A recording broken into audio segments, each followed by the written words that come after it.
शत्रु बाधा उल्टारी मंत्र। इस मंत्र को बोलने से शत्रु की रूह भी कांपने लगती है और शत्रु की गई बाधा समस्त तरीके से उस पर ही पलट जाती है। जीवन में शत्रु मुक्ति चाहते हो तो इस मंत्र को आज अवश्य सुने। प्रिय भक्तों, शत्रु बाधा जीवन को कष्टदायक बना देती है।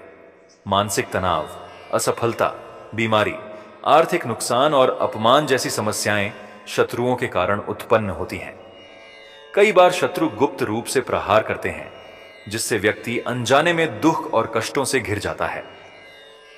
जब भी जीवन में ऐसी बाधाएं आएं, तब श्री हनुमान जी की शरण ही एकमात्र उपाय होती है। शत्रु की बुरी दृष्टि और नकारात्मक ऊर्जा का असर शरीर और मन दोनों पर पड़ता है। सिर दर्द, भारीपन, बार बार बीमार पड़ना, व्यापार में हानि, परिवार में कलह, रात में डरावने सपने आना और मानसिक अशांति इसके प्रमुख लक्षण हैं। कई बार ऐसा भी होता है कि व्यक्ति अपनी मेहनत का फल नहीं प्राप्त कर पाता, क्योंकि शत्रु उसकी उन्नति में बाधा डालते हैं। हनुमान जी केवल भक्तों की रक्षा ही नहीं करते, बल्कि उनके जीवन में सुख समृद्धि भी लाते हैं। जब कोई भी संकट मनुष्य पर हावी होता है, तो हनुमान जी की उपासना से उस संकट का नाश हो जाता है। हर शत्रु बाधा होगी समाप्त। आपके खिलाफ की गई तंत्र मंत्र शत्रु बाधा तुरंत समाप्त होने के साथ आपको राहत मिलेगी। प्रिय भक्तों, तंत्र मंत्र या जादू टोने का प्रयोग कर रहा है, आपके घर के आसपास नींबू, मिर्ची, नारियल जैसी चीजें पाई जाती हैं, या अचानक घर में झगड़े, बीमारियां और आर्थिक तंगी बढ़ गई है, तो घबराने की जरूरत नहीं है। हनुमान जी महाराज का यह दिव्य महाशक्ति मंत्र आपकी हर बाधा को समाप्त कर देगा और शत्रु खुद अपने जाल में फंस जाएगा। शनिवार के दिन हनुमान जी के मंदिर जाएं और सभी शत्रु शांत हों, यह कहकर एक नारियल चढ़ाएं। इसके बाद घर आकर इष्ट इष्ट देव को नारियल अर्पित करें। यह उपाय लगातार 5 शनिवार तक करने से शत्रु बाधा धीरे धीरे समाप्त होने लगेगी। यदि समस्या अधिक गहरी है तो इस मंत्र का उच्चारण अपने घर में प्रतिदिन करें। इसे मोबाइल, टीवी या किसी भी माध्यम से चलाकर घर में गूंजने दें। भले ही आवाज धीमी हो, फिर भी यह मंत्र अपना प्रभाव डालता रहेगा और घर को एक दिव्य सुरक्षा कवच में बदल देगा। हनुमान जी महाराज से प्रार्थना करें कि वे आपकी सभी शत्रु बाधाओं को दूर करें और नकारात्मक शक्तियों को नष्ट करें। जब इस मंत्र का उच्चारण 108 बार होता है, तो हर मंत्र के साथ नकारात्मकता समाप्त होती जाती है। यह मंत्र घर में सुख, शांति और समृद्धि का वास कराता है, सभी प्रकार की बीमारियों को दूर करता है और आपकी हर परेशानी को खत्म करने में सहायक होता है। हनुमान जी महाराज कलयुग के एकमात्र जागृत देवता हैं, जिनकी शक्ति अपार है। इसीलिए शत्रु चाहे जितना भी प्रयास करे, आपको सिर्फ श्रद्धा और विश्वास बनाए रखना है। इस मंत्र को प्रतिदिन सुबह या शाम अपने घर में चलाएं और जल्द ही इसके प्रभाव दिखने लगेंगे। जैसा कि एक पेड़ को बड़ा होने में समय लगता है, वैसे ही शत्रु बाधा को हटाने के लिए हमें धैर्य रखना होगा और नियमित रूप से इस मंत्र का जाप 108 करना होगा। ओम नमः वायुपुत्राय धनधान्य समृद्धि देहि देहि स्वाहा। ओम नमः वायुपुत्राय धनधान्य समृद्धि देहि देहि स्वाहा। ओम नमः वायुपुत्राय धनधान्य समृद्धि देहि देहि स्वाहा। ओम नमः वायुपुत्राय धनधान्य समृद्धि देहि देहि स्वाहा। ओम नमः वायुपुत्राय धनधान्य समृद्धि देहि देहि स्वाहा। ओम नमः वायुपुत्राय धनधान्य समृद्धि देहि देहि स्वाहा। ओम नमः वायुपुत्राय धनधान्य समृद्धि देहि देहि स्वाहा। ओम नमः वायुपुत्राय धनधान्य समृद्धि देहि देहि स्वाहा। ओम नमः वायुपुत्राय धनधान्य समृद्धि देहि देहि स्वाहा। ओम नमः वायुपुत्राय धनधान्य समृद्धि देहि देहि स्वाहा।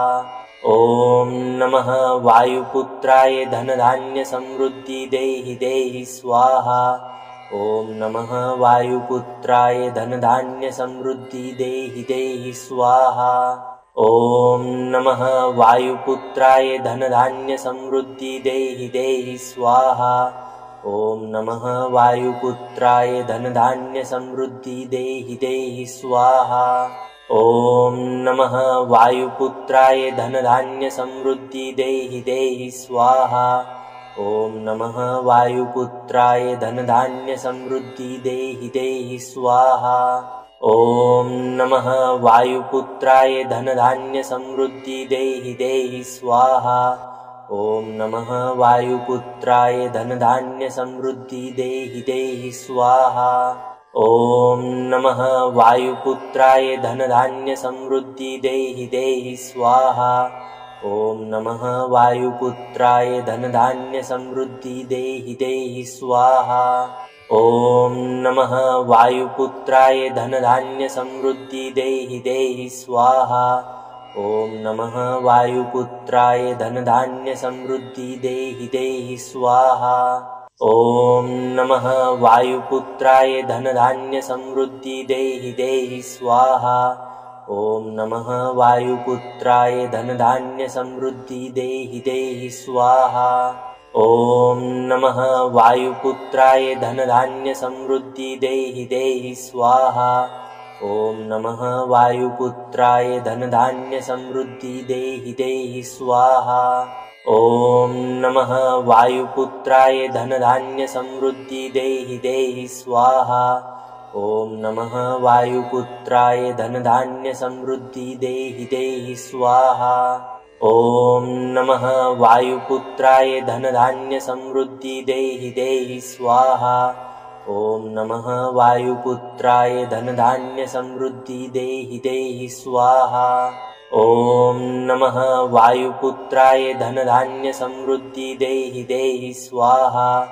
ॐ नमः वायुपुत्राय धनधान्यसमृद्धि देहि देहि स्वाहा। ॐ नमः वायुपुत्राय धनधान्यसमृद्धि देहि देहि स्वाहा। ॐ नमः वायुपुत्राय धनधान्यसमृद्धि देहि देहि स्वाहा। ॐ नमः वायुपुत्राय धनधान्यसमृद्धि देहि देहि स्वाहा। ॐ नमः वायुपुत्राय धनधान्यसमृद्धि देहि देहि स्वाहा। ॐ नमः वायुपुत्राय धनधान्यसमृद्धि देहि देहि स्वाहा।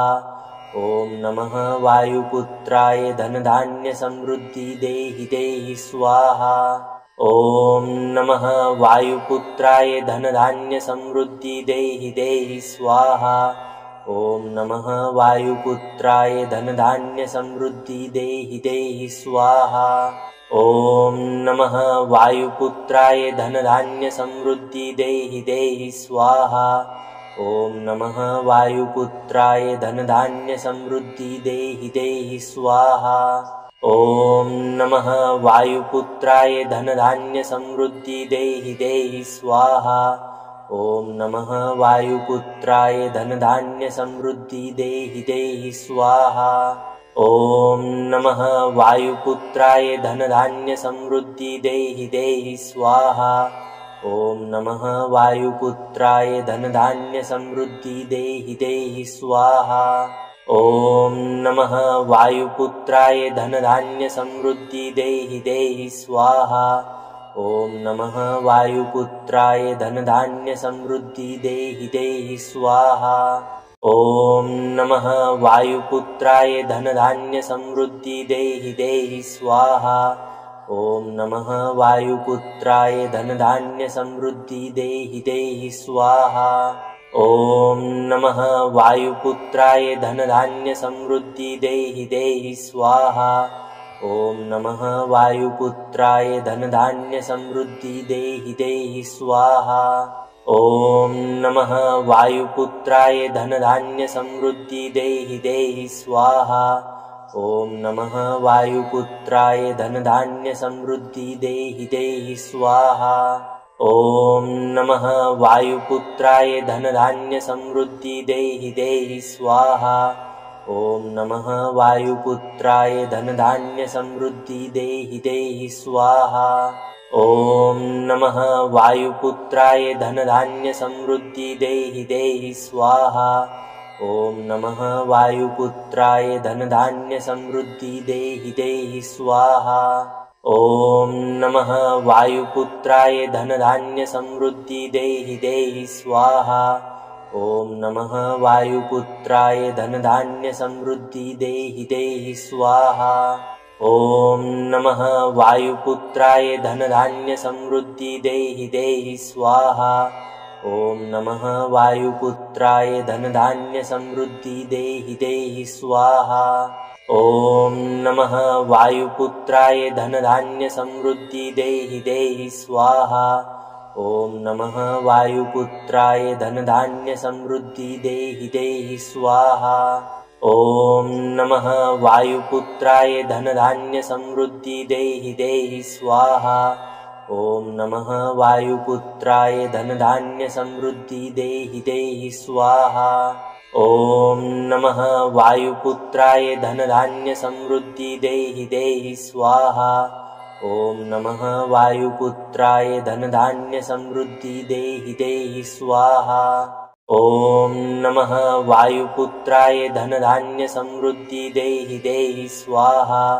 ॐ नमः वायुपुत्राय धनधान्यसमृद्धि देहि देहि स्वाहा।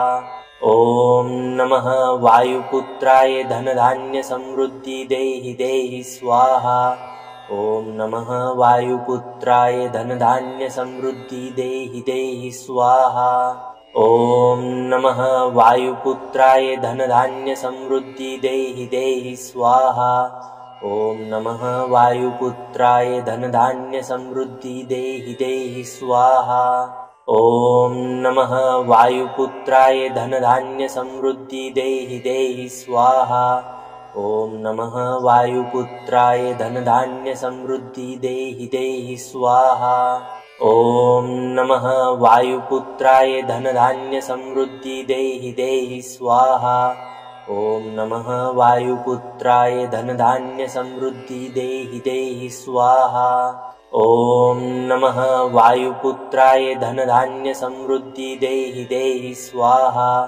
ॐ नमः वायुपुत्राय धनधान्यसमृद्धि देहि देहि स्वाहा। ॐ नमः वायुपुत्राय धनधान्यसमृद्धि देहि देहि स्वाहा। ॐ नमः वायुपुत्राय धनधान्यसमृद्धि देहि देहि स्वाहा। ॐ नमः वायुपुत्राय धनधान्यसमृद्धि देहि देहि स्वाहा। ॐ नमः वायुपुत्राय धनधान्यसमृद्धि देहि देहि स्वाहा। ॐ नमः वायुपुत्राय धनधान्यसमृद्धि देहि देहि स्वाहा। ॐ नमः वायुपुत्राय धनधान्यसमृद्धि देहि देहि स्वाहा। ॐ नमः वायुपुत्राय धनधान्यसमृद्धि देहि देहि स्वाहा। ॐ नमः वायुपुत्राय धनधान्यसमृद्धि देहि देहि स्वाहा। ॐ नमः वायुपुत्राय धनधान्यसमृद्धि देहि देहि स्वाहा। ॐ नमः वायुपुत्राय धनधान्यसमृद्धि देहि देहि स्वाहा। ॐ नमः वायुपुत्राय धनधान्यसमृद्धि देहि देहि स्वाहा। ॐ नमः वायुपुत्राय धनधान्यसमृद्धि देहि देहि स्वाहा। ॐ नमः वायुपुत्राय धनधान्यसमृद्धि देहि देहि स्वाहा। ॐ नमः वायुपुत्राय धनधान्यसमृद्धि देहि देहि स्वाहा। ॐ नमः वायुपुत्राय धनधान्यसमृद्धि देहि देहि स्वाहा। ॐ नमः वायुपुत्राय धनधान्यसमृद्धि देहि देहि स्वाहा। ॐ नमः वायुपुत्राय धनधान्यसमृद्धि देहि देहि स्वाहा। ॐ नमः वायुपुत्राय धनधान्यसमृद्धि देहि देहि स्वाहा। ॐ नमः वायुपुत्राय धनधान्यसमृद्धि देहि देहि स्वाहा। ॐ नमः वायुपुत्राय धनधान्यसमृद्धि देहि देहि स्वाहा। ॐ नमः वायुपुत्राय धनधान्यसमृद्धि देहि देहि स्वाहा। ॐ नमः वायुपुत्राय धनधान्यसमृद्धि देहि देहि स्वाहा। ॐ नमः वायुपुत्राय धनधान्यसमृद्धि देहि देहि स्वाहा। ॐ नमः वायुपुत्राय धनधान्य समृद्धि देहि देहि स्वाहा।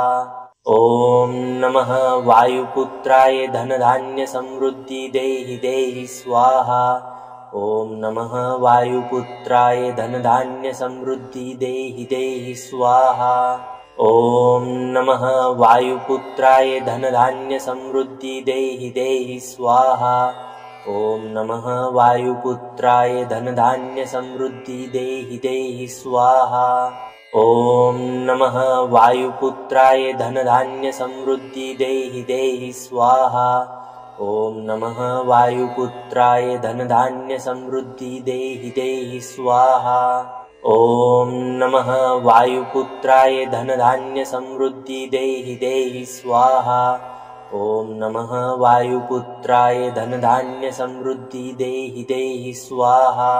ॐ नमः वायुपुत्राय धनधान्य समृद्धि देहि देहि स्वाहा।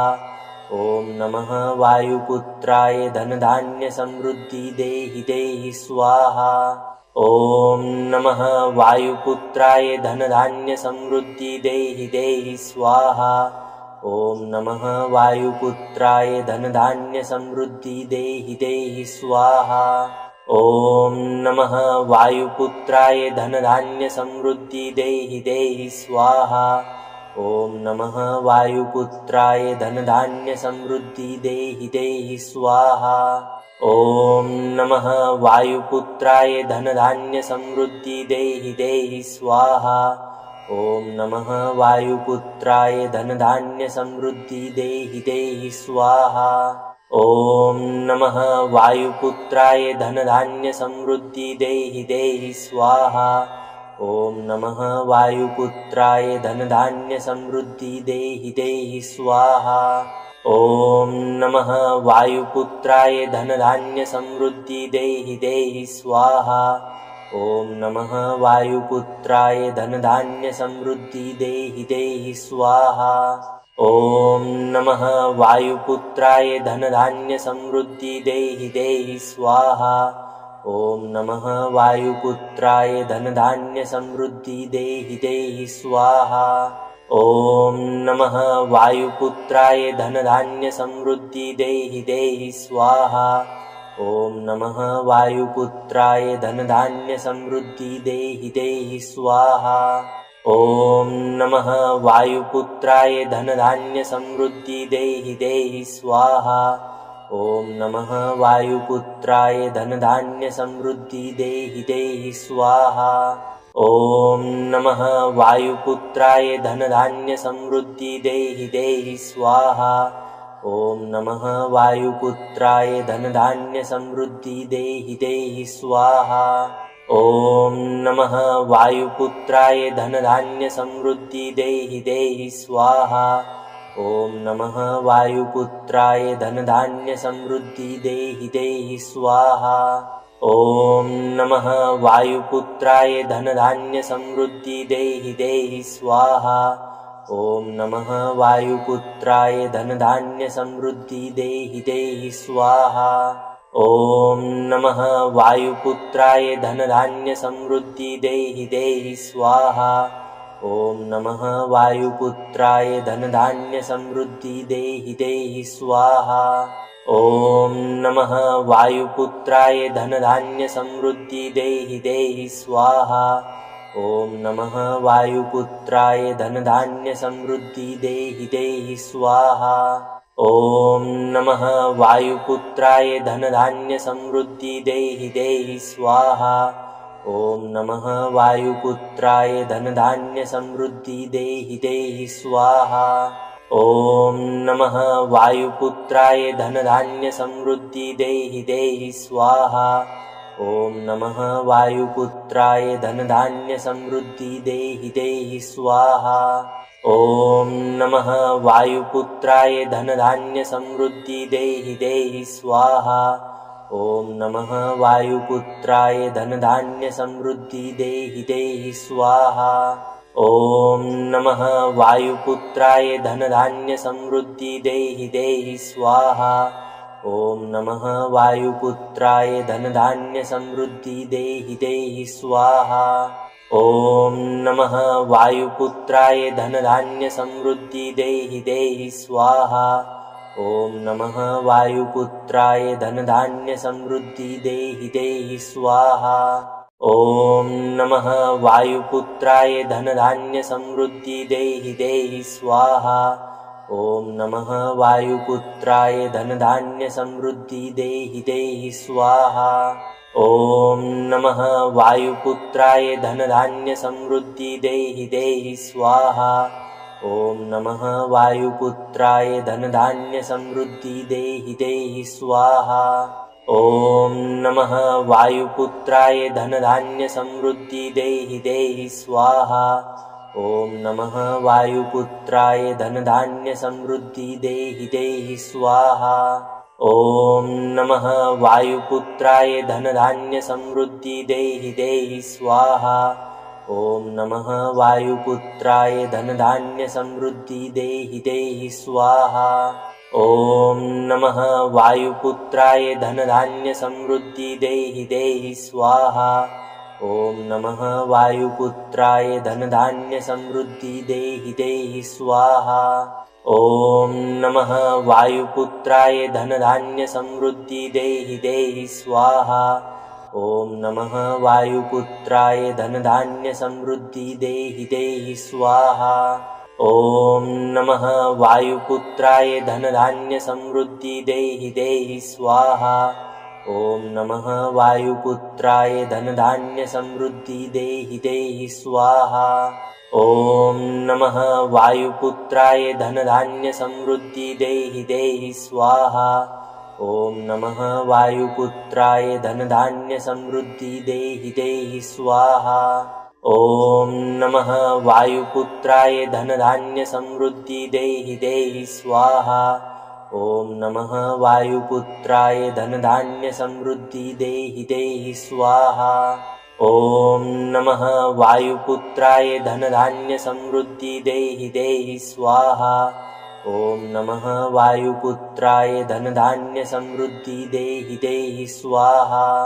ॐ नमः वायुपुत्राय धनधान्य समृद्धि देहि देहि स्वाहा।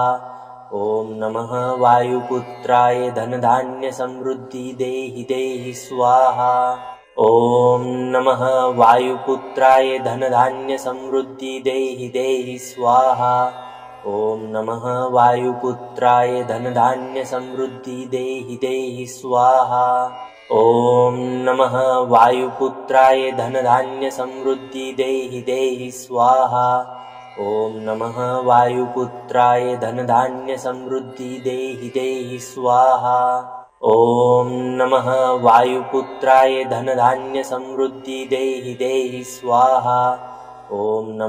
वायुपुत्राय धनधान्य समृद्धि देहि देहि स्वाहा। ॐ नमः वायुपुत्राय धनधान्य समृद्धि देहि देहि स्वाहा। ॐ नमः वायुपुत्राय धनधान्य समृद्धि देहि देहि स्वाहा। ॐ नमः वायुपुत्राय धनधान्य समृद्धि देहि देहि स्वाहा। ॐ नमः वायुपुत्राय धनधान्य समृद्धि देहि देहि स्वाहा। ॐ नमः वायुपुत्राय धनधान्य समृद्धि देहि देहि स्वाहा। ॐ नमः वायुपुत्राय धनधान्य समृद्धि देहि देहि स्वाहा। ॐ नमः वायुपुत्राय धनधान्य समृद्धि देहि देहि स्वाहा। ॐ नमः वायुपुत्राय धनधान्य समृद्धि देहि देहि स्वाहा। ॐ नमः वायुपुत्राय धनधान्य समृद्धि देहि देहि स्वाहा। ॐ नमः वायुपुत्राय धनधान्य समृद्धि देहि देहि स्वाहा। ॐ नमः वायुपुत्राय धनधान्य समृद्धि देहि देहि स्वाहा। ॐ नमः वायुपुत्राय धनधान्य समृद्धि देहि देहि स्वाहा। ॐ नमः वायुपुत्राय धनधान्य समृद्धि देहि देहि स्वाहा। ॐ नमः वायुपुत्राय धनधान्य समृद्धि देहि देहि स्वाहा। ॐ नमः वायुपुत्राय धनधान्य समृद्धि देहि देहि स्वाहा। ॐ नमः वायुपुत्राय धनधान्यसमृद्धि देहि देहि स्वाहा। ॐ नमः वायुपुत्राय धनधान्यसमृद्धि देहि देहि स्वाहा। ॐ नमः वायुपुत्राय धनधान्यसमृद्धि देहि देहि स्वाहा। ॐ नमः वायुपुत्राय धनधान्यसमृद्धि देहि देहि स्वाहा। ॐ नमः वायुपुत्राय धनधान्यसमृद्धि देहि देहि स्वाहा। ॐ नमः वायुपुत्राय धनधान्यसमृद्धि देहि देहि स्वाहा। ॐ नमः वायुपुत्राय धनधान्यसमृद्धि देहि देहि स्वाहा। ॐ नमः वायुपुत्राय धनधान्यसमृद्धि देहि देहि स्वाहा। ॐ नमः वायुपुत्राय धनधान्यसमृद्धि देहि देहि स्वाहा। ॐ नमः वायुपुत्राय धनधान्यसमृद्धि देहि देहि स्वाहा। ॐ नमः वायुपुत्राय धनधान्यसमृद्धि देहि देहि स्वाहा। ॐ नमः वायुपुत्राय धनधान्यसमृद्धि देहि देहि स्वाहा। ॐ नमः वायुपुत्राय धनधान्यसमृद्धि देहि देहि स्वाहा। ॐ नमः वायुपुत्राय धनधान्यसमृद्धि देहि देहि स्वाहा। ॐ नमः वायुपुत्राय धनधान्यसमृद्धि देहि देहि स्वाहा। ॐ नमः वायुपुत्राय धनधान्यसमृद्धि देहि देहि स्वाहा। ॐ नमः वायुपुत्राय धनधान्यसमृद्धि देहि देहि स्वाहा। ॐ नमः वायुपुत्राय धनधान्यसमृद्धि देहि देहि स्वाहा। ॐ नमः वायुपुत्राय धनधान्यसमृद्धि देहि देहि स्वाहा। ॐ नमः वायुपुत्राय धनधान्यसमृद्धि देहि देहि स्वाहा। ॐ नमः वायुपुत्राय धनधान्यसमृद्धि देहि देहि स्वाहा। ॐ नमः वायुपुत्राय धनधान्यसमृद्धि देहि देहि स्वाहा। ॐ नमः वायुपुत्राय धनधान्यसमृद्धि देहि देहि स्वाहा। ॐ नमः वायुपुत्राय धनधान्यसमृद्धि देहि देहि स्वाहा। ॐ नमः वायुपुत्राय धनधान्यसमृद्धि देहि देहि स्वाहा। ॐ नमः वायुपुत्राय धनधान्यसमृद्धि देहि देहि स्वाहा। ॐ नमः वायुपुत्राय धनधान्यसमृद्धि देहि देहि स्वाहा। ॐ नमः वायुपुत्राय धनधान्यसमृद्धि देहि देहि स्वाहा। ॐ नमः वायुपुत्राय धनधान्यसमृद्धि देहि देहि स्वाहा। ॐ नमः वायुपुत्राय धनधान्यसमृद्धि देहि देहि स्वाहा। ॐ नमः वायुपुत्राय धनधान्यसमृद्धि देहि देहि स्वाहा। ॐ नमः वायुपुत्राय धनधान्यसमृद्धि देहि देहि स्वाहा।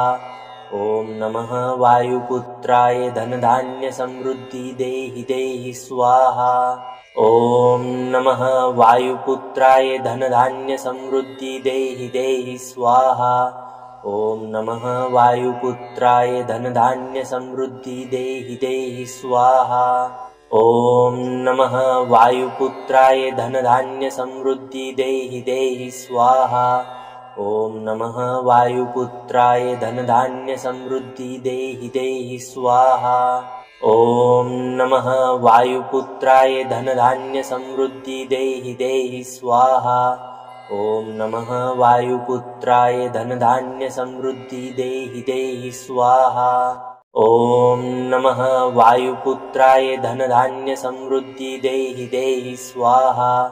ॐ नमः वायुपुत्राय धनधान्यसमृद्धि देहि देहि स्वाहा। ॐ नमः वायुपुत्राय धनधान्यसमृद्धि देहि देहि स्वाहा। ॐ नमः वायुपुत्राय धनधान्यसमृद्धि देहि देहि स्वाहा। ॐ नमः वायुपुत्राय धनधान्यसमृद्धि देहि देहि स्वाहा। ॐ नमः वायुपुत्राय धनधान्यसमृद्धि देहि देहि स्वाहा। ॐ नमः वायुपुत्राय धनधान्यसमृद्धि देहि देहि स्वाहा। ॐ नमः वायुपुत्राय धनधान्यसमृद्धि देहि देहि स्वाहा। ॐ नमः वायुपुत्राय धनधान्यसमृद्धि देहि देहि स्वाहा। ॐ नमः वायुपुत्राय धनधान्यसमृद्धि देहि देहि स्वाहा। ॐ नमः वायुपुत्राय धनधान्यसमृद्धि देहि देहि स्वाहा।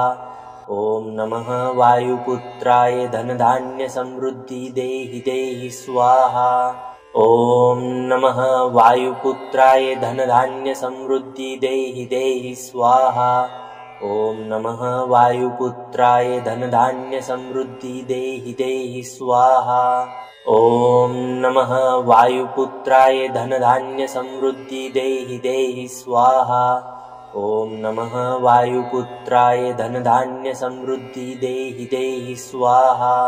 ॐ नमः वायुपुत्राय धनधान्यसमृद्धि देहि देहि स्वाहा। ॐ नमः वायुपुत्राय धनधान्यसमृद्धि देहि देहि स्वाहा।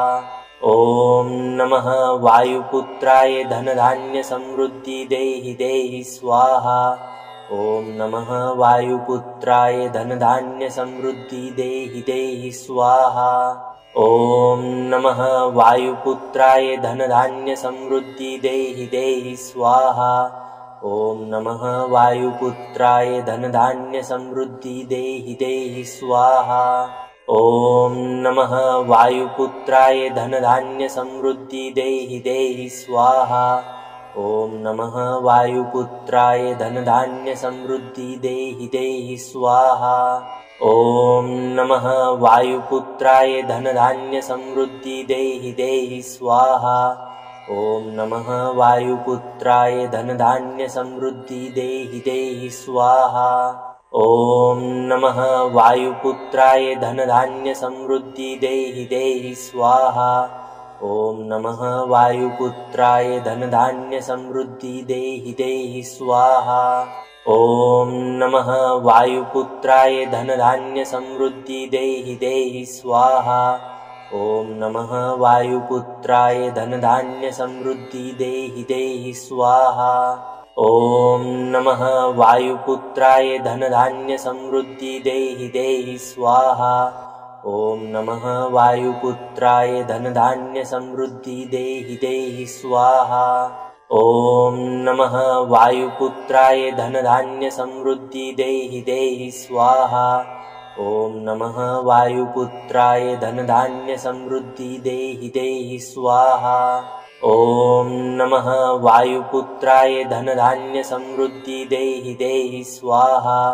ॐ नमः वायुपुत्राय धनधान्यसमृद्धि देहि देहि स्वाहा। ॐ नमः वायुपुत्राय धनधान्यसमृद्धि देहि देहि स्वाहा। ॐ नमः वायुपुत्राय धनधान्यसमृद्धि देहि देहि स्वाहा। ॐ नमः वायुपुत्राय धनधान्यसमृद्धि देहि देहि स्वाहा। ॐ नमः वायुपुत्राय धनधान्यसमृद्धि देहि देहि स्वाहा। ॐ नमः वायुपुत्राय धनधान्यसमृद्धि देहि देहि स्वाहा। ॐ नमः वायुपुत्राय धनधान्यसमृद्धि देहि देहि स्वाहा। ॐ नमः वायुपुत्राय धनधान्यसमृद्धि देहि देहि स्वाहा। ॐ नमः वायुपुत्राय धनधान्यसमृद्धि देहि देहि स्वाहा। ॐ नमः वायुपुत्राय धनधान्यसमृद्धि देहि देहि स्वाहा। ॐ नमः वायुपुत्राय धनधान्यसमृद्धि देहि देहि स्वाहा। ॐ नमः वायुपुत्राय धनधान्यसमृद्धि देहि देहि स्वाहा। ॐ नमः वायुपुत्राय धनधान्यसमृद्धि देहि देहि स्वाहा। ॐ नमः वायुपुत्राय धनधान्यसमृद्धि देहि देहि स्वाहा। ॐ नमः वायुपुत्राय धनधान्यसमृद्धि देहि देहि स्वाहा। ॐ नमः वायुपुत्राय धनधान्यसमृद्धि देहि देहि स्वाहा। ॐ नमः वायुपुत्राय धनधान्यसमृद्धि देहि देहि स्वाहा। ॐ नमः वायुपुत्राय धनधान्यसमृद्धि देहि देहि स्वाहा। ॐ नमः वायुपुत्राय धनधान्यसमृद्धि देहि देहि स्वाहा। ॐ नमः वायुपुत्राय धनधान्यसमृद्धि देहि देहि स्वाहा। ॐ नमः वायुपुत्राय धनधान्यसमृद्धि देहि देहि स्वाहा। ॐ नमः वायुपुत्राय धनधान्यसमृद्धि देहि देहि स्वाहा। ॐ नमः वायुपुत्राय धनधान्यसमृद्धि देहि देहि स्वाहा। ॐ नमः वायुपुत्राय धनधान्यसमृद्धि देहि देहि स्वाहा। ॐ नमः वायुपुत्राय धनधान्यसमृद्धि देहि देहि स्वाहा। ॐ नमः वायुपुत्राय धनधान्यसमृद्धि देहि देहि स्वाहा। ॐ नमः वायुपुत्राय धनधान्यसमृद्धि देहि देहि स्वाहा। ॐ नमः वायुपुत्राय धनधान्यसमृद्धि देहि देहि स्वाहा। ॐ नमः वायुपुत्राय धनधान्यसमृद्धि देहि देहि स्वाहा। ॐ नमः वायुपुत्राय धनधान्यसमृद्धि देहि देहि स्वाहा। ॐ नमः वायुपुत्राय धनधान्यसमृद्धि देहि देहि स्वाहा। ॐ नमः वायुपुत्राय धनधान्यसमृद्धि देहि देहि स्वाहा। ॐ नमः वायुपुत्राय धनधान्यसमृद्धि देहि देहि स्वाहा। ॐ नमः वायुपुत्राय धनधान्यसमृद्धि देहि देहि स्वाहा। ॐ नमः वायुपुत्राय धनधान्यसमृद्धि देहि देहि स्वाहा। ॐ नमः वायुपुत्राय धनधान्यसमृद्धि देहि देहि स्वाहा। ॐ नमः वायुपुत्राय धनधान्यसमृद्धि देहि देहि स्वाहा। ॐ नमः वायुपुत्राय धनधान्यसमृद्धि देहि देहि स्वाहा। ॐ नमः वायुपुत्राय धनधान्यसमृद्धि देहि देहि स्वाहा। ॐ नमः वायुपुत्राय धनधान्यसमृद्धि देहि देहि स्वाहा। ॐ नमः वायुपुत्राय धनधान्यसमृद्धि देहि देहि स्वाहा। ॐ नमः वायुपुत्राय धनधान्यसमृद्धि देहि देहि स्वाहा। ॐ नमः वायुपुत्राय धनधान्यसमृद्धि देहि देहि स्वाहा। ॐ नमः वायुपुत्राय धनधान्यसमृद्धि देहि देहि स्वाहा। ॐ नमः वायुपुत्राय धनधान्यसमृद्धि देहि देहि स्वाहा। ॐ नमः वायुपुत्राय धनधान्यसमृद्धि देहि देहि स्वाहा। ॐ नमः वायुपुत्राय धनधान्यसमृद्धि देहि देहि स्वाहा। ॐ नमः वायुपुत्राय धनधान्यसमृद्धि देहि देहि स्वाहा। ॐ नमः वायुपुत्राय धनधान्यसमृद्धि देहि देहि स्वाहा। ॐ नमः वायुपुत्राय धनधान्यसमृद्धि देहि देहि स्वाहा। ॐ नमः वायुपुत्राय धनधान्यसमृद्धि देहि देहि स्वाहा। ॐ नमः वायुपुत्राय धनधान्यसमृद्धि देहि देहि स्वाहा। ॐ नमः वायुपुत्राय धनधान्यसमृद्धि देहि देहि स्वाहा। ॐ नमः वायुपुत्राय धनधान्यसमृद्धि देहि देहि स्वाहा। ॐ नमः वायुपुत्राय धनधान्यसमृद्धि देहि देहि स्वाहा। ॐ नमः वायुपुत्राय धनधान्यसमृद्धि देहि देहि स्वाहा। ॐ नमः वायुपुत्राय धनधान्यसमृद्धि देहि देहि स्वाहा। ॐ नमः वायुपुत्राय धनधान्यसमृद्धि देहि देहि स्वाहा। ॐ नमः वायुपुत्राय धनधान्यसमृद्धि देहि देहि स्वाहा। ॐ नमः वायुपुत्राय धनधान्यसमृद्धि देहि देहि स्वाहा। ॐ नमः वायुपुत्राय धनधान्यसमृद्धि देहि देहि स्वाहा। ॐ नमः वायुपुत्राय धनधान्यसमृद्धि देहि देहि स्वाहा। ॐ नमः वायुपुत्राय धनधान्यसमृद्धि देहि देहि स्वाहा। ॐ नमः वायुपुत्राय धनधान्यसमृद्धि देहि देहि स्वाहा।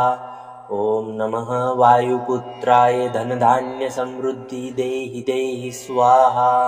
ॐ नमः वायुपुत्राय धनधान्यसमृद्धि देहि देहि स्वाहा। ॐ नमः वायुपुत्राय धनधान्यसमृद्धि देहि देहि स्वाहा। ॐ नमः वायुपुत्राय धनधान्यसमृद्धि देहि देहि स्वाहा। ॐ नमः वायुपुत्राय धनधान्यसमृद्धि देहि देहि स्वाहा। ॐ नमः वायुपुत्राय धनधान्यसमृद्धि देहि देहि स्वाहा। ॐ नमः वायुपुत्राय धनधान्यसमृद्धि देहि देहि स्वाहा। ॐ नमः वायुपुत्राय धनधान्यसमृद्धि देहि देहि स्वाहा। ॐ नमः वायुपुत्राय धनधान्यसमृद्धि देहि देहि स्वाहा। ॐ नमः वायुपुत्राय धनधान्यसमृद्धि देहि देहि स्वाहा। ॐ नमः वायुपुत्राय धनधान्यसमृद्धि देहि देहि स्वाहा। ॐ नमः वायुपुत्राय धनधान्यसमृद्धि देहि देहि स्वाहा। ॐ नमः वायुपुत्राय धनधान्यसमृद्धि देहि देहि स्वाहा। ॐ नमः वायुपुत्राय धनधान्यसमृद्धि देहि देहि स्वाहा। ॐ नमः वायुपुत्राय धनधान्यसमृद्धि देहि देहि स्वाहा। ॐ नमः वायुपुत्राय धनधान्यसमृद्धि देहि देहि स्वाहा। ॐ नमः वायुपुत्राय धनधान्यसमृद्धि देहि देहि स्वाहा। ॐ नमः वायुपुत्राय धनधान्यसमृद्धि देहि देहि स्वाहा। ॐ नमः वायुपुत्राय धनधान्यसमृद्धि देहि देहि स्वाहा। ॐ नमः वायुपुत्राय धनधान्यसमृद्धि देहि देहि स्वाहा। ॐ नमः वायुपुत्राय धनधान्यसमृद्धि देहि देहि स्वाहा। ॐ नमः वायुपुत्राय धनधान्यसमृद्धि देहि देहि स्वाहा। ॐ नमः वायुपुत्राय धनधान्यसमृद्धि देहि देहि स्वाहा। ॐ नमः वायुपुत्राय धनधान्यसमृद्धि देहि देहि स्वाहा। ॐ नमः वायुपुत्राय धनधान्यसमृद्धि देहि देहि स्वाहा। ॐ नमः वायुपुत्राय धनधान्यसमृद्धि देहि देहि स्वाहा। ॐ नमः वायुपुत्राय धनधान्यसमृद्धि देहि देहि स्वाहा। ॐ नमः वायुपुत्राय धनधान्यसमृद्धि देहि देहि स्वाहा। ॐ नमः वायुपुत्राय धनधान्यसमृद्धि देहि देहि स्वाहा। ॐ नमः वायुपुत्राय धनधान्यसमृद्धि देहि देहि स्वाहा। ॐ नमः वायुपुत्राय धनधान्यसमृद्धि देहि देहि स्वाहा। ॐ नमः वायुपुत्राय धनधान्यसमृद्धि देहि देहि स्वाहा। ॐ नमः वायुपुत्राय धनधान्यसमृद्धि देहि देहि स्वाहा। ॐ नमः वायुपुत्राय धनधान्यसमृद्धि देहि देहि स्वाहा। ॐ नमः वायुपुत्राय धनधान्यसमृद्धि देहि देहि स्वाहा। ॐ नमः वायुपुत्राय धनधान्यसमृद्धि देहि देहि स्वाहा। ॐ नमः वायुपुत्राय धनधान्यसमृद्धि देहि देहि स्वाहा। ॐ नमः वायुपुत्राय धनधान्यसमृद्धि देहि देहि स्वाहा। ॐ नमः वायुपुत्राय धनधान्यसमृद्धि देहि देहि स्वाहा। ॐ नमः वायुपुत्राय धनधान्यसमृद्धि देहि देहि स्वाहा। ॐ नमः वायुपुत्राय धनधान्यसमृद्धि देहि देहि स्वाहा। ॐ नमः वायुपुत्राय धनधान्यसमृद्धि देहि देहि स्वाहा। ॐ नमः वायुपुत्राय धनधान्यसमृद्धि देहि देहि स्वाहा। ॐ नमः वायुपुत्राय धनधान्यसमृद्धि देहि देहि स्वाहा। ॐ नमः वायुपुत्राय धनधान्यसमृद्धि देहि देहि स्वाहा। ॐ नमः वायुपुत्राय धनधान्यसमृद्धि देहि देहि स्वाहा। ॐ नमः वायुपुत्राय धनधान्यसमृद्धि देहि देहि स्वाहा। ॐ नमः वायुपुत्राय धनधान्यसमृद्धि देहि देहि स्वाहा। ॐ नमः वायुपुत्राय धनधान्यसमृद्धि देहि देहि स्वाहा। ॐ नमः वायुपुत्राय धनधान्यसमृद्धि देहि देहि स्वाहा। ॐ नमः वायुपुत्राय धनधान्यसमृद्धि देहि देहि स्वाहा। ॐ नमः वायुपुत्राय धनधान्यसमृद्धि देहि देहि स्वाहा। ॐ नमः वायुपुत्राय धनधान्यसमृद्धि देहि देहि स्वाहा। ॐ नमः वायुपुत्राय धनधान्यसमृद्धि देहि देहि स्वाहा। ॐ नमः वायुपुत्राय धनधान्यसमृद्धि देहि देहि स्वाहा। ॐ नमः वायुपुत्राय धनधान्यसमृद्धि देहि देहि स्वाहा। ॐ नमः वायुपुत्राय धनधान्यसमृद्धि देहि देहि स्वाहा। ॐ नमः वायुपुत्राय धनधान्यसमृद्धि देहि देहि स्वाहा। ॐ नमः वायुपुत्राय धनधान्यसमृद्धि देहि देहि स्वाहा। ॐ नमः वायुपुत्राय धनधान्यसमृद्धि देहि देहि स्वाहा।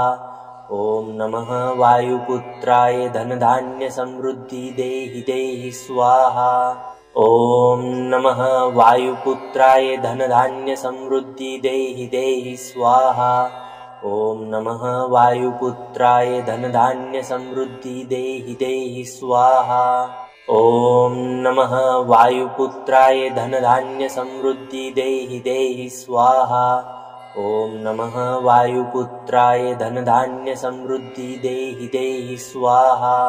ॐ नमः वायुपुत्राय धनधान्यसमृद्धि देहि देहि स्वाहा। ॐ नमः वायुपुत्राय धनधान्यसमृद्धि देहि देहि स्वाहा। ॐ नमः वायुपुत्राय धनधान्यसमृद्धि देहि देहि स्वाहा। ॐ नमः वायुपुत्राय धनधान्यसमृद्धि देहि देहि स्वाहा। ॐ नमः वायुपुत्राय धनधान्यसमृद्धि देहि देहि स्वाहा। ॐ नमः वायुपुत्राय धनधान्यसमृद्धि देहि देहि स्वाहा। ॐ नमः वायुपुत्राय धनधान्यसमृद्धि देहि देहि स्वाहा। ॐ नमः वायुपुत्राय धनधान्यसमृद्धि देहि देहि स्वाहा। ॐ नमः वायुपुत्राय धनधान्यसमृद्धि देहि देहि स्वाहा। ॐ नमः वायुपुत्राय धनधान्यसमृद्धि देहि देहि स्वाहा। ॐ नमः वायुपुत्राय धनधान्यसमृद्धि देहि देहि स्वाहा। ॐ नमः वायुपुत्राय धनधान्यसमृद्धि देहि देहि स्वाहा। ॐ नमः वायुपुत्राय धनधान्यसमृद्धि देहि देहि स्वाहा। ॐ नमः वायुपुत्राय धनधान्यसमृद्धि देहि देहि स्वाहा। ॐ नमः वायुपुत्राय धनधान्यसमृद्धि देहि देहि स्वाहा। ॐ नमः वायुपुत्राय धनधान्यसमृद्धि देहि देहि स्वाहा। ॐ नमः वायुपुत्राय धनधान्यसमृद्धि देहि देहि स्वाहा। ॐ नमः वायुपुत्राय धनधान्यसमृद्धि देहि देहि स्वाहा। ॐ नमः वायुपुत्राय धनधान्यसमृद्धि देहि देहि स्वाहा। ॐ नमः वायुपुत्राय धनधान्यसमृद्धि देहि देहि स्वाहा। ॐ नमः वायुपुत्राय धनधान्यसमृद्धि देहि देहि स्वाहा। ॐ नमः वायुपुत्राय धनधान्यसमृद्धि देहि देहि स्वाहा। ॐ नमः वायुपुत्राय धनधान्य समृद्धि देहि देहि स्वाहा। ॐ नमः वायुपुत्राय धनधान्य समृद्धि देहि देहि स्वाहा। ॐ नमः वायुपुत्राय धनधान्य समृद्धि देहि देहि स्वाहा। ॐ नमः वायुपुत्राय धनधान्य समृद्धि देहि देहि स्वाहा। ॐ नमः वायुपुत्राय धनधान्य समृद्धि देहि देहि स्वाहा। ॐ नमः वायुपुत्राय धनधान्य समृद्धि देहि देहि स्वाहा। ॐ नमः वायुपुत्राय धनधान्य समृद्धि देहि देहि स्वाहा। ॐ नमः वायुपुत्राय धनधान्य समृद्धि देहि देहि स्वाहा। ॐ नमः वायुपुत्राय धनधान्य समृद्धि देहि देहि स्वाहा। ॐ नमः वायुपुत्राय धनधान्य समृद्धि देहि देहि स्वाहा। ॐ नमः वायुपुत्राय धनधान्य समृद्धि देहि देहि स्वाहा। ॐ नमः वायुपुत्राय धनधान्य समृद्धि देहि देहि स्वाहा। ॐ नमः वायुपुत्राय धनधान्य समृद्धि देहि देहि स्वाहा। ॐ नमः वायुपुत्राय धनधान्य समृद्धि देहि देहि स्वाहा। ॐ नमः वायुपुत्राय धनधान्य समृद्धि देहि देहि स्वाहा। ॐ नमः वायुपुत्राय धनधान्य समृद्धि देहि देहि स्वाहा। ॐ नमः वायुपुत्राय धनधान्य समृद्धि देहि देहि स्वाहा। ॐ नमः वायुपुत्राय धनधान्य समृद्धि देहि देहि स्वाहा। ॐ नमः वायुपुत्राय धनधान्य समृद्धि देहि देहि स्वाहा। ॐ नमः वायुपुत्राय धनधान्य समृद्धि देहि देहि स्वाहा। ॐ नमः वायुपुत्राय धनधान्य समृद्धि देहि देहि स्वाहा। ॐ नमः वायुपुत्राय धनधान्य समृद्धि देहि देहि स्वाहा। ॐ नमः वायुपुत्राय धनधान्य समृद्धि देहि देहि स्वाहा। ॐ नमः वायुपुत्राय धनधान्य समृद्धि देहि देहि स्वाहा। ॐ नमः वायुपुत्राय धनधान्य समृद्धि देहि देहि स्वाहा।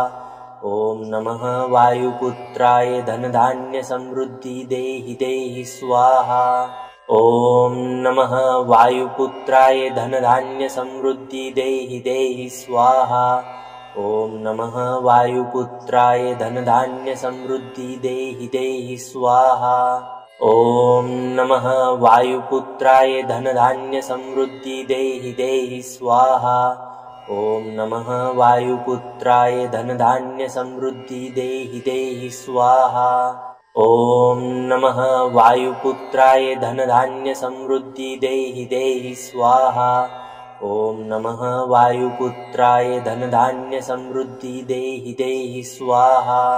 ॐ नमः वायुपुत्राय धनधान्य समृद्धि देहि देहि स्वाहा। ॐ नमः वायुपुत्राय धनधान्य समृद्धि देहि देहि स्वाहा। ॐ नमः वायुपुत्राय धनधान्य समृद्धि देहि देहि स्वाहा। ॐ नमः वायुपुत्राय धनधान्य समृद्धि देहि देहि स्वाहा। ॐ नमः वायुपुत्राय धनधान्य समृद्धि देहि देहि स्वाहा। ॐ नमः वायुपुत्राय धनधान्य समृद्धि देहि देहि स्वाहा। ॐ नमः वायुपुत्राय धनधान्य समृद्धि देहि देहि स्वाहा। ॐ नमः वायुपुत्राय धनधान्य समृद्धि देहि देहि स्वाहा। ॐ नमः वायुपुत्राय धनधान्य समृद्धि देहि देहि स्वाहा। ॐ नमः वायुपुत्राय धनधान्य समृद्धि देहि देहि स्वाहा। ॐ नमः वायुपुत्राय धनधान्य समृद्धि देहि देहि स्वाहा। ॐ नमः वायुपुत्राय धनधान्य समृद्धि देहि देहि स्वाहा। ॐ नमः वायुपुत्राय धनधान्य समृद्धि देहि देहि स्वाहा। ॐ नमः वायुपुत्राय धनधान्यसमृद्धि देहि देहि स्वाहा। ॐ नमः वायुपुत्राय धनधान्यसमृद्धि देहि देहि स्वाहा। ॐ नमः वायुपुत्राय धनधान्यसमृद्धि देहि देहि स्वाहा। ॐ नमः वायुपुत्राय धनधान्यसमृद्धि देहि देहि स्वाहा। ॐ नमः वायुपुत्राय धनधान्यसमृद्धि देहि देहि स्वाहा। ॐ नमः वायुपुत्राय धनधान्यसमृद्धि देहि देहि स्वाहा। ॐ नमः वायुपुत्राय धनधान्यसमृद्धि देहि देहि स्वाहा। ॐ नमः वायुपुत्राय धनधान्यसमृद्धि देहि देहि स्वाहा। ॐ नमः वायुपुत्राय धनधान्यसमृद्धि देहि देहि स्वाहा। ॐ नमः वायुपुत्राय धनधान्यसमृद्धि देहि देहि स्वाहा। ॐ नमः वायुपुत्राय धनधान्यसमृद्धि देहि देहि स्वाहा। ॐ नमः वायुपुत्राय धनधान्यसमृद्धि देहि देहि स्वाहा। ॐ नमः वायुपुत्राय धनधान्यसमृद्धि देहि देहि स्वाहा। ॐ नमः वायुपुत्राय धनधान्यसमृद्धि देहि देहि स्वाहा। ॐ नमः वायुपुत्राय धनधान्यसमृद्धि देहि देहि स्वाहा। ॐ नमः वायुपुत्राय धनधान्यसमृद्धि देहि देहि स्वाहा। ॐ नमः वायुपुत्राय धनधान्यसमृद्धि देहि देहि स्वाहा। ॐ नमः वायुपुत्राय धनधान्यसमृद्धि देहि देहि स्वाहा। ॐ नमः वायुपुत्राय धनधान्यसमृद्धि देहि देहि स्वाहा।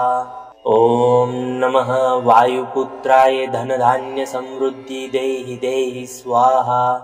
ॐ नमः वायुपुत्राय धनधान्यसमृद्धि देहि देहि स्वाहा। ॐ नमः वायुपुत्राय धनधान्यसमृद्धि देहि देहि स्वाहा। ॐ नमः वायुपुत्राय धनधान्यसमृद्धि देहि देहि स्वाहा। ॐ नमः वायुपुत्राय धनधान्यसमृद्धि देहि देहि स्वाहा। ॐ नमः वायुपुत्राय धनधान्यसमृद्धि देहि देहि स्वाहा। ॐ नमः वायुपुत्राय धनधान्यसमृद्धि देहि देहि स्वाहा। ॐ नमः वायुपुत्राय धनधान्यसमृद्धि देहि देहि स्वाहा। ॐ नमः वायुपुत्राय धनधान्यसमृद्धि देहि देहि स्वाहा। ॐ नमः वायुपुत्राय धनधान्यसमृद्धि देहि देहि स्वाहा। ॐ नमः वायुपुत्राय धनधान्यसमृद्धि देहि देहि स्वाहा। ॐ नमः वायुपुत्राय धनधान्यसमृद्धि देहि देहि स्वाहा। ॐ नमः वायुपुत्राय धनधान्यसमृद्धि देहि देहि स्वाहा। ॐ नमः वायुपुत्राय धनधान्यसमृद्धि देहि देहि स्वाहा। ॐ नमः वायुपुत्राय धनधान्यसमृद्धि देहि देहि स्वाहा। ॐ नमः वायुपुत्राय धनधान्यसमृद्धि देहि देहि स्वाहा। ॐ नमः वायुपुत्राय धनधान्यसमृद्धि देहि देहि स्वाहा। ॐ नमः वायुपुत्राय धनधान्यसमृद्धि देहि देहि स्वाहा। ॐ नमः वायुपुत्राय धनधान्यसमृद्धि देहि देहि स्वाहा। ॐ नमः वायुपुत्राय धनधान्यसमृद्धि देहि देहि स्वाहा। ॐ नमः वायुपुत्राय धनधान्यसमृद्धि देहि देहि स्वाहा। ॐ नमः वायुपुत्राय धनधान्यसमृद्धि देहि देहि स्वाहा। ॐ नमः वायुपुत्राय धनधान्यसमृद्धि देहि देहि स्वाहा। ॐ नमः वायुपुत्राय धनधान्यसमृद्धि देहि देहि स्वाहा। ॐ नमः वायुपुत्राय धनधान्यसमृद्धि देहि देहि स्वाहा। ॐ नमः वायुपुत्राय धनधान्यसमृद्धि देहि देहि स्वाहा। ॐ नमः वायुपुत्राय धनधान्य समृद्धि देहि देहि स्वाहा। ॐ नमः वायुपुत्राय धनधान्य समृद्धि देहि देहि स्वाहा। ॐ नमः वायुपुत्राय धनधान्य समृद्धि देहि देहि स्वाहा। ॐ नमः वायुपुत्राय धनधान्य समृद्धि देहि देहि स्वाहा। ॐ नमः वायुपुत्राय धनधान्य समृद्धि देहि देहि स्वाहा। ॐ नमः वायुपुत्राय धनधान्य समृद्धि देहि देहि स्वाहा। ॐ नमः वायुपुत्राय धनधान्य समृद्धि देहि देहि स्वाहा। ॐ नमः वायुपुत्राय धनधान्य समृद्धि देहि देहि स्वाहा। ॐ नमः वायुपुत्राय धनधान्य समृद्धि देहि देहि स्वाहा। ॐ नमः वायुपुत्राय धनधान्य समृद्धि देहि देहि स्वाहा। ॐ नमः वायुपुत्राय धनधान्य समृद्धि देहि देहि स्वाहा। ॐ नमः वायुपुत्राय धनधान्य समृद्धि देहि देहि स्वाहा। ॐ नमः वायुपुत्राय धनधान्य समृद्धि देहि देहि स्वाहा। ॐ नमः वायुपुत्राय धनधान्य समृद्धि देहि देहि स्वाहा। ॐ नमः वायुपुत्राय धनधान्य समृद्धि देहि देहि स्वाहा। ॐ नमः वायुपुत्राय धनधान्य समृद्धि देहि देहि स्वाहा। ॐ नमः वायुपुत्राय धनधान्य समृद्धि देहि देहि स्वाहा। ॐ नमः वायुपुत्राय धनधान्य समृद्धि देहि देहि स्वाहा। ॐ नमः वायुपुत्राय धनधान्य समृद्धि देहि देहि स्वाहा। ॐ नमः वायुपुत्राय धनधान्य समृद्धि देहि देहि स्वाहा। ॐ नमः वायुपुत्राय धनधान्य समृद्धि देहि देहि स्वाहा। ॐ नमः वायुपुत्राय धनधान्य समृद्धि देहि देहि स्वाहा। ॐ नमः वायुपुत्राय धनधान्य समृद्धि देहि देहि स्वाहा। ॐ नमः वायुपुत्राय धनधान्य समृद्धि देहि देहि स्वाहा। ॐ नमः वायुपुत्राय धनधान्य समृद्धि देहि देहि स्वाहा। ॐ नमः वायुपुत्राय धनधान्य समृद्धि देहि देहि स्वाहा। ॐ नमः वायुपुत्राय धनधान्य समृद्धि देहि देहि स्वाहा। ॐ नमः वायुपुत्राय धनधान्य समृद्धि देहि देहि स्वाहा। ॐ नमः वायुपुत्राय धनधान्य समृद्धि देहि देहि स्वाहा। ॐ नमः वायुपुत्राय धनधान्य समृद्धि देहि देहि स्वाहा। ॐ नमः वायुपुत्राय धनधान्य समृद्धि देहि देहि स्वाहा। ॐ नमः वायुपुत्राय धनधान्य समृद्धि देहि देहि स्वाहा। ॐ नमः वायुपुत्राय धनधान्य समृद्धि देहि देहि स्वाहा। ॐ नमः वायुपुत्राय धनधान्य समृद्धि देहि देहि स्वाहा। ॐ नमः वायुपुत्राय धनधान्य समृद्धि देहि देहि स्वाहा। ॐ नमः वायुपुत्राय धनधान्य समृद्धि देहि देहि स्वाहा। ॐ नमः वायुपुत्राय धनधान्य समृद्धि देहि देहि स्वाहा। ॐ नमः वायुपुत्राय धनधान्य समृद्धि देहि देहि स्वाहा। ॐ नमः वायुपुत्राय धनधान्य समृद्धि देहि देहि स्वाहा। ॐ नमः वायुपुत्राय धनधान्य समृद्धि देहि देहि स्वाहा। ॐ नमः वायुपुत्राय धनधान्य समृद्धि देहि देहि स्वाहा। ॐ नमः वायुपुत्राय धनधान्य समृद्धि देहि देहि स्वाहा। ॐ नमः वायुपुत्राय धनधान्य समृद्धि देहि देहि स्वाहा। ॐ नमः वायुपुत्राय धनधान्य समृद्धि देहि देहि स्वाहा। ॐ नमः वायुपुत्राय धनधान्य समृद्धि देहि देहि स्वाहा। ॐ नमः वायुपुत्राय धनधान्यसमृद्धि देहि देहि स्वाहा। ॐ नमः वायुपुत्राय धनधान्यसमृद्धि देहि देहि स्वाहा।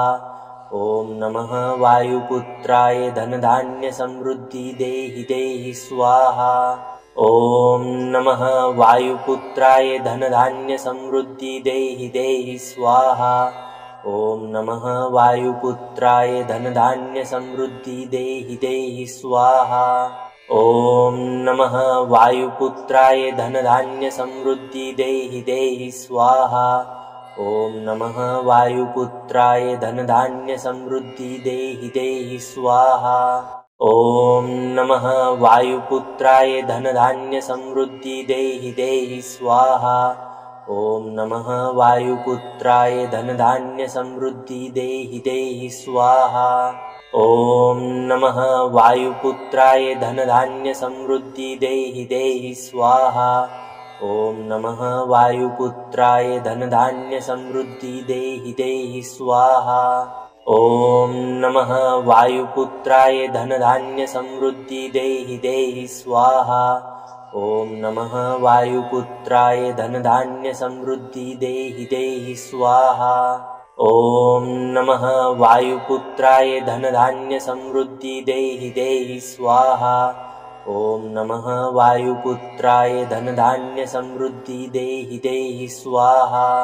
ॐ नमः वायुपुत्राय धनधान्यसमृद्धि देहि देहि स्वाहा। ॐ नमः वायुपुत्राय धनधान्यसमृद्धि देहि देहि स्वाहा। ॐ नमः वायुपुत्राय धनधान्यसमृद्धि देहि देहि स्वाहा। ॐ नमः वायुपुत्राय धनधान्यसमृद्धि देहि देहि स्वाहा। ॐ नमः वायुपुत्राय धनधान्यसमृद्धि देहि देहि स्वाहा। ॐ नमः वायुपुत्राय धनधान्यसमृद्धि देहि देहि स्वाहा। ॐ नमः वायुपुत्राय धनधान्यसमृद्धि देहि देहि स्वाहा। ॐ नमः वायुपुत्राय धनधान्यसमृद्धि देहि देहि स्वाहा। ॐ नमः वायुपुत्राय धनधान्यसमृद्धि देहि देहि स्वाहा। ॐ नमः वायुपुत्राय धनधान्यसमृद्धि देहि देहि स्वाहा।